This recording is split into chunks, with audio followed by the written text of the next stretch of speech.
आज हम करेंगे कविता तोड़ो। तोड़ो कविता को हम बहुत ही तोड़ने वाले हैं, अर्थात बहुत ही इंटरेस्टिंग वे में समझने वाले हैं। और सिर्फ इतना ही नहीं, इस कविता की लाइन बाय लाइन तो हम पढ़ेंगे ही साथ इसी चैप्टर के एक्सरसाइज क्वेश्चन, इंपॉर्टेंट क्वेश्चन और एमसीक्यू टाइप क्वेश्चन भी हम इसी वीडियो में बात करेंगे। तो आज हमारे साथ अंत तक बने रहिएगा। तो आइए शुरू करते हैं। नमस्ते, मेरा नाम आशीष है।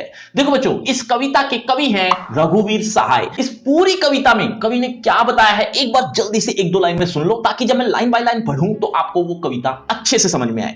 देखो बच्चों, दरअसल जिस तरह से धरती के ऊपर पत्थर हो, फर्श हो, तो उसमें कभी भी बीज नहीं फूटता। मतलब अगर वो धरती पक्की है, चट्टान उसके ऊपर है, तो उसके अंदर से या धरती के अंदर से कभी भी बीज नहीं फूटेगा, अर्थात फसल उत्पन्न नहीं हो सकती। पहले उस चट्टान को हटाना पड़ेगा, तोड़ना पड़ेगा, उस फर्श को तोड़ना पड़ेगा, तब जाकर फसल उगती है।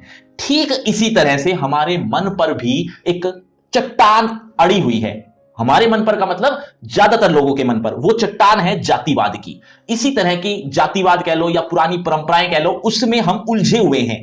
उन जातिवाद की परंपराओं की, इन चीजों में जब हमारी या यूं कह लो कि जो जातिवाद रूपी चट्टान है, जब तक ये अड़ी रहेगी, हमारे अंदर से नई रचनाएं, नई सृजनात्मकता कभी भी उभर नहीं सकती। नई चीज हमारे अंदर से निकल ही नहीं सकती। हम तब अच्छे बन जाएंगे जब इस तरह की जातिवाद रूपी चट्टान को हम तोड़ देंगे।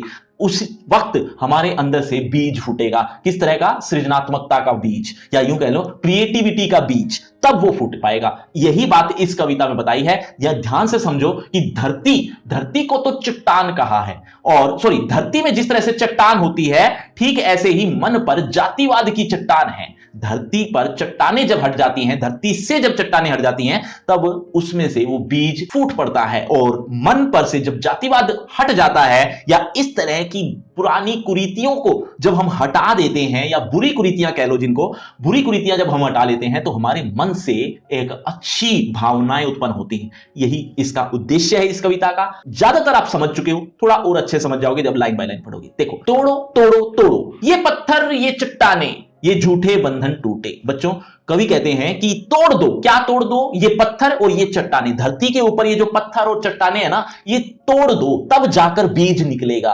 और ऐसे ही जैसे धरती पर पत्थर है, धरती पर चट्टान है, जिसकी वजह से वो बीज नहीं निकल रहा, ठीक ऐसे ही हमारे अंदर भी झूठे बंधन जो अंदर बसे हुए हैं, उनको तोड़ना पड़ेगा। तब जाकर कुछ क्रिएटिविटी, कुछ रचनाएं, कुछ अच्छी चीजें निकलेंगी, अच्छी भावनाएं उत्पन्न होंगी। तो धरती को हम जाने, जब ये पत्थर और चट्टानें टूटेंगे ना, तब जाकर हम धरती को जान पाएंगे कि धरती में इतना कुछ छिपा हुआ था जो बाहर निकल आया। सुनते हैं मिट्टी में रस है, मतलब ये तो सुना है कि मिट्टी में रस है, मिट्टी से ही तो वो उत्पन्न होती हैं वो फसलें, जिससे उगती दूब है। दूब मतलब घास, घास उत्पन्न होती है।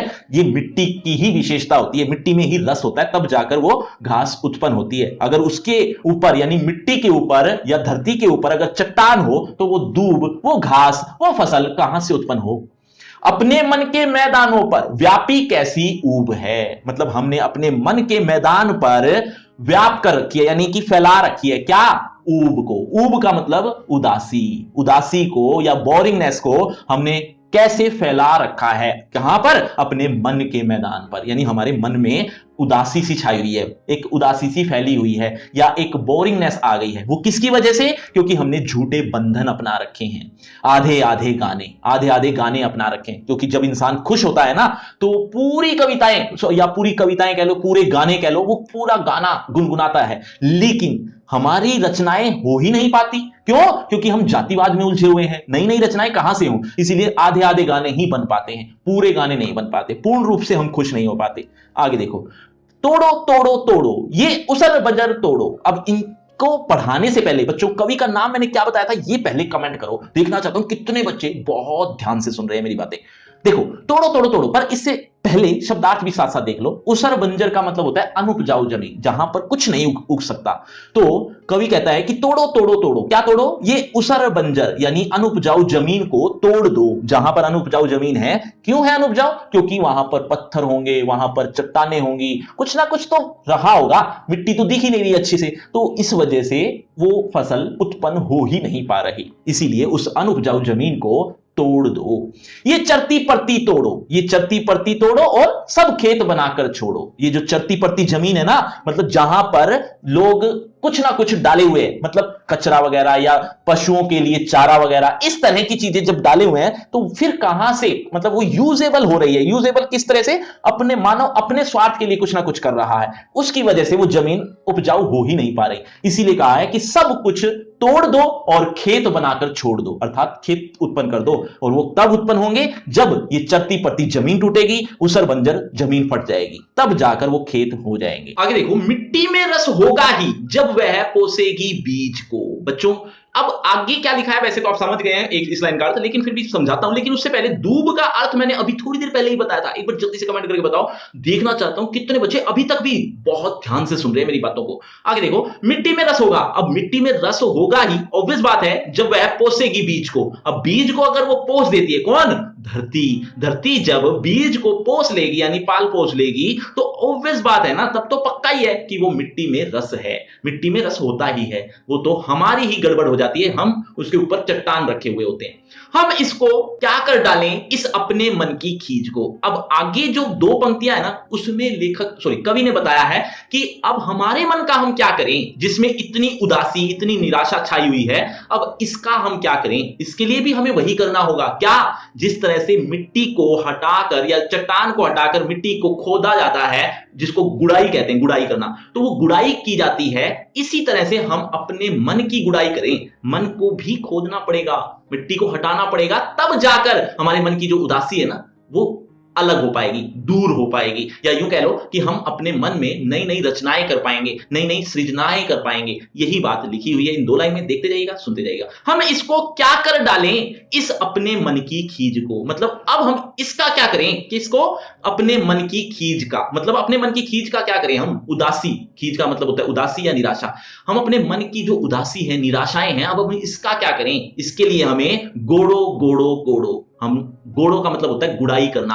हम अपने मन की जब गुड़ाई करेंगे, तब ये उदासी, ये निराशाएं दूर हो जाएंगी और हम नई नई रचनाएं कर पाएंगे। बच्चों आपको लग रहा हो ये कविता खत्म हो गई है? जी नहीं, अभी तो आपको इसी कविता की सप्रसंग व्याख्या भी अगर रिटर्न में चाहिए तो वो भी मिलेगी। साथ ही साथ इंपोर्टेंट क्वेश्चन, एक्सरसाइज क्वेश्चन और एमसीक्यू टाइप क्वेश्चन, ये सब भी आपको देखने को मिलेंगे। और साथ ही साथ अगर आपने बसंत आया जो इसका पहला पार्ट है ये नहीं देखा, तो बच्चों वो भी तो देखना होगा। तो ये सारी चीजें आपको एक ही लिंक पर मिलने वाली है। लिंक का नाम रखा है मैंने, वो लिंक का नाम डिस्क्रिप्शन बॉक्स में सबसे ऊपर मिलेगा। नाम रखा है free crash course for 12th elective. इस नाम से आपको एक लिंक मिलेगा जिसमें आपको कुछ इस तरह से, जैसा आप देख रहे हैं, ये सारी चीजें जो अभी देखी आपने, वो सारी चीजें आपको देखने को मिल जाएंगी। लेकिन लेकिन लेकिन उससे पहले होगा आपका इसी टॉपिक से रिलेटेड एक छोटा सा टेस्ट। देखना चाहता हूं इस छोटी सी कविता को आपने कितना अच्छे से समझा है। और अगर आप अच्छे समझ चुके तो देखें जरा किसने कितना पढ़ा। पहला प्रश्न आपकी स्क्रीन पर ये रहा।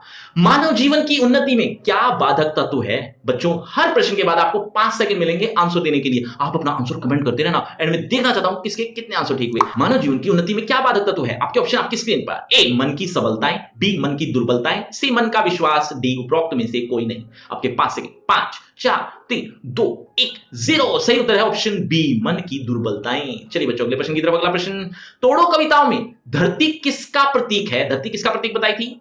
ऑप्शन ए मानव मन की, ऑप्शन बी ब्रह्मांड की, सी मनुष्य के भैयावरण की, डी खगोलीय पिंड की। आसान सा है। 5 4 3 2 1 0। सही उत्तर है ऑप्शन ए मानव मन की। चलिए बच्चों अगले प्रश्न की तरफ। अगला प्रश्न, कवि किसके लिए चट्टाने, उसर और बंजर को तोड़ने का आह्वान करता है? आपके ऑप्शन ए विध्वंस के लिए, बी सृजन के लिए, सी विनाश के लिए, डी उपरोक्त सभी। 5 4 3 2 1 0। सही उत्तर है ऑप्शन बी सृजन के लिए। चलिए बच्चों अगले प्रश्न की तरफ।